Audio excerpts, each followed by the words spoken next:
बिस्मिल्लाहिर्रहमानिर्रहीम जी, अस्सलाम वालेकुम। दिस इज़ राना तजम्मुल और आप देख रहे हैं learning point channel.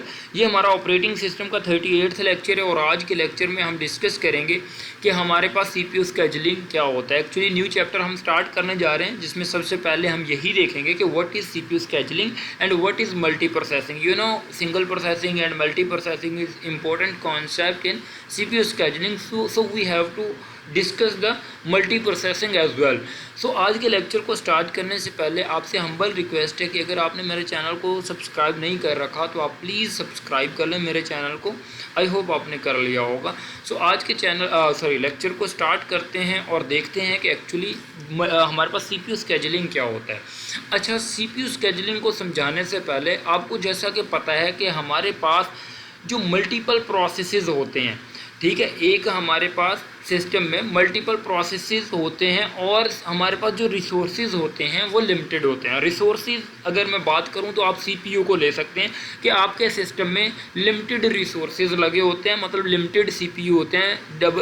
Dual core आपके पास सीपीयू होगा, क्वाड कोर होगा या core i5, core i8, core i7 sorry.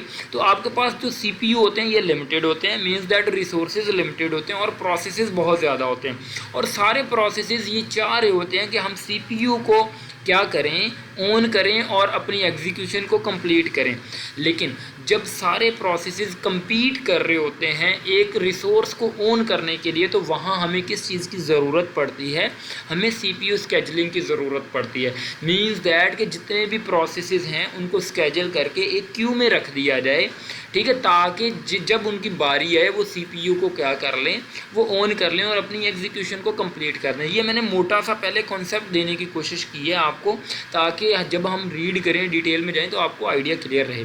मतलब कि आप ये अब तक समझ सकते हैं कि हमारे पास मल्टीपल प्रोसेसेस होते हैं जो कि compete कर रहे होते हैं सीपीयू को क्या करने के लिए, गेट करने के लिए, क्योंकि हमारे पास लिमिटेड सीपीयू हैं या लिमिटेड रिसोर्सेज हैं। सो वहाँ पे हमें किस चीज़ की ज़रूरत पड़ती है? वहाँ पे हमें सीपीयू स्केजुलिंग की ज़रूरत पड़ती है। मतलब कि हमें प्रोसेसेस को क्या करने की ज़रूरत पड़ती है, स्केजल करने की ज़रूरत पड़ती है, ताकि उनको क्या किया जा सके, ताकि उनको हम इन लिस्ट कर लें, एक क्यू में रख लें। ठीक है, फॉर एग्जांपल हमारे पास रेडी क्यू होती है, वहाँ पे हम सारे प्रोसेसेस को क्या करके रख लेते हैं, हम स्केजल करके रख लेते हैं और फिर वो सीपीयू को क्या करते हैं, हम अलॉट करते हैं। So that was the basic idea about CPU. जैसा कि यहाँ पे लिखा हुआ है, a major task of an operating system is to manage a collection of processes. Basically जो ऑपरेटिंग सिस्टम का मेजर टास्क होता है, इसमें हम क्या कर रहे होते हैं, मल्टीपल जो प्रोसेसेस होते हैं उनको मैनेज कर रहे होते हैं। कैसे मैनेज कर रहे होते हैं? स्केजल करके, जो ऑपरेटिंग सिस्टम करता है, ठीक है, क्योंकि ऑपरेटिंग सिस्टम ही सीपीयू स्केजुलिंग को हमें प्रोवाइड करता है। In some cases a single process में consist of a set of individual threads. मतलब कि अब सिंगल प्रोसेस सिस्टम में एक थ्रेड होता है जो कि एक टाइम पे वो एक ही सीपीयू के पास जाके रन हो सकता है। आपने सिंगल थ्रेडिंग और मल्टी थ्रेडिंग का पता होगा आपको। In both situation a system which a single CPU or a multiprocessor system with fewer CPU then processes has to divide CPU time among the different processes or thread that are competing to use it। ठीक है, it is called CPU scheduling. Basically हमारे पास जो single process system होता है उसमें क्या हो रहा होता है कि मल्टीपल प्रोसेसेस होते हैं, सीपीयू को वो क्या करना चाह रहे हैं, ऑन करना चाह रहे हैं। लेकिन मल्टी प्रोसेसिंग सिस्टम में भी ऐसा ही होता है, मल्टीपल प्रोसेसेस होते हैं, वो भी सीपीयू को ऑन करना चाहते हैं। सो इस केस में क्या होता है, सीपीयू हमारे पास लिमिटेड होते हैं। सो हमें क्या करना पड़ता है, जब वो compete कर रहे होते हैं प्रोसेसेस सीपीयू को ऑन करने के लिए, तो वहाँ पे हमें स्केजुलिंग की ज़रूरत पड़ती है, जिसको हम क्या कहते हैं, basically this is called CPU scheduling. Means that कि उन प्रोसेसेस को स्केजल करना, एक क्यू में रखना, उसे सीपीयू स्केजुलिंग कहते हैं। आई होप आइडिया कवर हुआ होगा। स्केजुलिंग मीन जैसे कि आप नादरा में जाते हैं ना, आईडी कार्ड वगैरह बनाते हैं, तो वो आपको लाइन में लगा देते हैं। वो फर्स्ट कम फर्स्ट सर्व वाली टेक्निक को यूज़ करते हैं कि जो पहले आएगा वो पहले उसको सर्व किया जाएगा। ठीक है, इसी तरह सीपीयू स्केजुलिंग में भी डिफरेंट तरह की टेक्निक होती हैं जो कि प्रोसेसेस को हम उस तरीके से सीपीयू को देते हैं और सीपीयू उनको इंटरटेन करता है, मींस दैट एग्जीक्यूट होते हैं वो। ठीक है, अब वहाँ पे कॉन्टेक्स्ट स्विचिंग भी हो रही होती है, वो बाद में देखते हैं। अब बात करते हैं मल्टी प्रोसेसिंग की। तो मल्टी प्रोसेसिंग में क्या हो रहा होता है, मल्टी प्रोसेसिंग में आप देखते हैं the operating system can take the computer more productive by switching the CPU among processes. जैसा कि आपको पता है कि हमारे पास डिफरेंट प्रोसेसेस के दरमियान सीपीयू स्विच कर रहा होता है, बार बार स्विचिंग परफॉर्म हो रही होती है हर 1 मिनट बाद, नैनो सेकंड बाद, मतलब कि एक प्रोसेस है उसको 10 नैनो सेकंड के लिए सीपीयू अलॉट किया जाता है, फिर दूसरे प्रोसेस के पास चला जाता है, फिर तीसरे चौथे, इस तरह राउंड रॉबिन में अगर कहें तो एक सर्कल में वो काम कर रहा होता है। इस तरह डिफरेंट स्ट्रेटजी के थ्रू काम करता है, मीन्स दैट डिफरेंट प्रोसेसेस के दरमियान बहुत तेज़ी के साथ बहुत फ्रीक्वेंटली स्विचिंग परफॉर्म हो रही होती है। ठीक है, the objective of the multi processing is to have some process running at all time. Basically हमारे पास मल्टी प्रोग्रामिंग या मल्टी प्रोसेसिंग का मतलब क्या होता है, मल्टी प्रोग्रामिंग में ही मल्टी प्रोसेसिंग होती है, तो वहाँ पे हमारा ऑब्जेक्टिव क्या होता है कि सीपीयू की यूटिलाइजेशन को क्या करना, इंक्रीज़ करना, कि all the time CPU engage रहे, एक मतलब कि कुछ नैनो सेकंड के लिए भी वो फ्री ना बैठे। मतलब अगर कोई प्रोसेस रन हो रहा है, वो आईओ को परफॉर्म करने गया है, तो पीछे से दूसरा प्रोसेस आए और वो सीपीयू को यूटिलाइज करना शुरू कर रहे हैं। ठीक है, ऐसी स्ट्रेटजी बनती है बेसिकली मल्टी प्रोग्रामिंग में। This should maximise the CPU utilisation. Ultimately ये सीपीयू की यूटिलाइजेशन को क्या करता है, कॉन्टेक्स्ट स्विचिंग जो है ये मैक्सिमाइज करती है कि जितना उसे यूज़ कर सकते हैं हमें रिसोर्स को यूटिलाइज करना है। If there is only one processor, अब बात कर रहे हैं अगर वहाँ पे एक ही प्रोसेसर लगा हुआ है, एक ही सीपीयू लगा हुआ है, then there will be only one process in the running state at any given time. मतलब एक टाइम में एक ही प्रोसेस रन हो रहा होगा।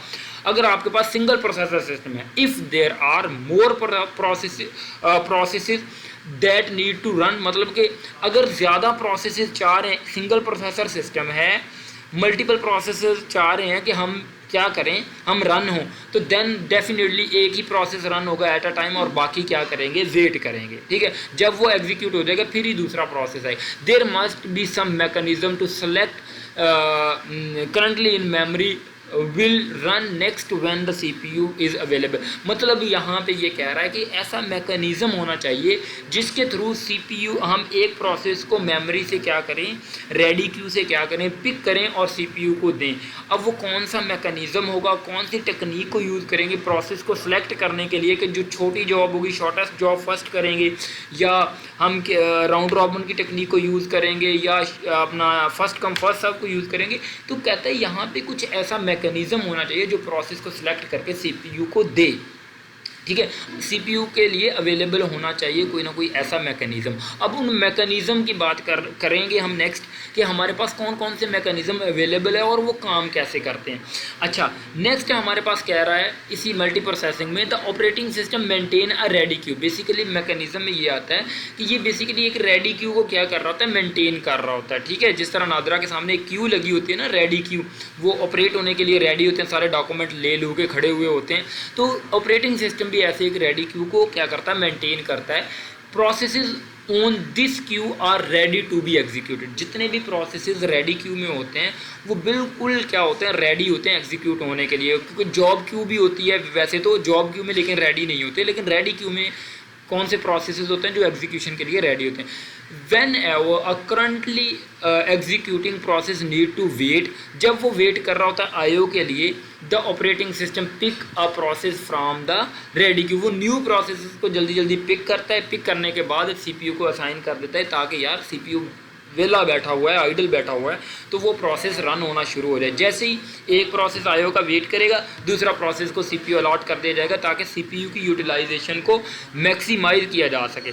नेक्स्ट हमारे पास scheduling is a fundamental operating system function, जो बेसिकली स्केजुलिंग एक बहुत अच्छा ऑपरेशन है सेलेक्ट करने के लिए एक जॉब को। CPU is an important resource, जैसा कि आपको पता है सीपीयू एक इम्पोर्टेंट रिसोर्स होता है। It is very important to develop scheduling algorithm. अब यहाँ पे कह रहा है कि कुछ एल्गोरिदम्स होने चाहिए जो कि सीपीयू की स्केजुलिंग के लिए या सीपीयू को जो जॉब को पिक करके देंगे प्रोसेस को कि ये प्रोसेस को अब एग्जीक्यूट करो। मस्ट भी कहता है क्या होना चाहिए, सीपीयू स्केजुलिंग एल्गोरिदम। अब डिफरेंट स्केजुलिंग एल्गोरिदम हम डिस्कस करने वाले हैं। कौन कौन से स्केजुलिंग एल्गोरिदम हम डिस्कस करेंगे, first come first serve, shortest job first, priority scheduling, round robin और इसके अलावा जो भी होंगे वो हम डिटेल में डिस्कस करेंगे जो कि आपकी बुक में गिवन होंगे। अब हम बात करते हैं कि आपके आइडिया को थोड़ा सा और इन्हांस करने के लिए कि दो प्रोसेस बेसिकली एग्जीक्यूशन कैसे परफॉर्म कर रहे होते हैं। ये पीसीबी टॉपिक में मैंने कवर किया है, लेकिन फिर भी मैं थोड़ा सा बता देता हूँ। देखें, जब हमारे पास प्रोसेस, ताकि आपका आइडिया वाइड हो इसलिए मैं ये समझा रहा हूँ। देखें, P0 एक प्रोसेस 0 है, एक प्रोसेस 1 है, यहाँ पे ऑपरेटिंग सिस्टम है, ठीक है। सो हमारे पास एक P0 जो है ये एग्जीक्यूटिंग है, मतलब एग्जीक्यूशन में CPU के पास है। अगर कोई भी इंटरप्ट आता है या सिस्टम कॉल आता है तो जितनी भी हमारे पास डिटेल्स होंगी P0 की वो PCB में सेव हो जाएंगी, और जो दूसरा P1 प्रोसेस है वो यहाँ पे इतनी देर में जब ये स्विचिंग हो रही होती है एक प्रोसेस से दूसरे प्रोसेस में, तो हमारा CPU आइडल रहता है और फिर प्रोसेस 1 की जो रीलोड कर ली जाती हैं स्टेट, ठीक है, जो PCB में सेव होती है, जितनी भी स्टेट्स होते हैं जहाँ पे वो प्रोसेस हमने छोड़ा था वहाँ से उसकी एग्जीक्यूशन को रिज्यूम कर लिया जाता है। जब वो एग्जीक्यूट कर देता है दोबारा से PCB1 जो प्रोसेस 1 की सारी जो स्टेट्स हैं उनको सेव किया जाता है और दोबारा से किया जाता है प्रोसेस 0 की स्टेट को लोड किया जाता है, ठीक है। तो जो ये टाइम बचता है यहाँ पे CPU हमारा क्या रह रहा था, आइडल रह रहा था। हम चाह रहे हैं इसको भी मिनिमाइज़ किया जाए, आइडल ना बैठे। बेसिकली इतना तो रहता ही है कुछ नैनो सेकंड के लिए, क्योंकि स्विचिंग में टाइम लगता है प्रोसेसेस को लोड करने के लिए, सेव करने के लिए और रीलोड करने के लिए। तो उस टाइम में CPU हमारा आइडल रहता है, ठीक है। ये एक ड्रॉबैक आप कह लें कि वो आइडल को कैसे इम्प्रूव कर सकते हैं, इस पर रिसर्च भी हो सकती है, but you have to understand that कि कैसे दो प्रोसेस आपस में स्विचिंग करते हैं। सो आज के लेक्चर की आई होप आपको समझ आई होगी, जिसमें हमने सबसे पहले CPU स्केजुलिंग को समझा कि CPU स्केजुलिंग क्या है, जिसमें हम प्रोसेसेस को स्केजल करते हैं, पिक करते हैं। पिक करने के क्राइटेरिया को कहते हैं कि कैसे एक जॉब को पिक करके हम CPU को अलॉट करते हैं। उसको यहाँ पे डिफरेंट एल्गोरिदम्स होते हैं जो कि ऑपरेटिंग सिस्टम हमारा यूज़ करता है, ठीक है, जिसके थ्रू वो क्या करता है, और रेडी क्यू से जो जॉब को प्रोसेस को पिक करता है और CPU को असाइन करता है। इनके दरमियान कॉन्टेक्स्ट स्विचिंग हो रही होती है। कॉन्टेक्स्ट स्विचिंग कैसे होती है ये सारा आइडिया आपको क्लियर होगा।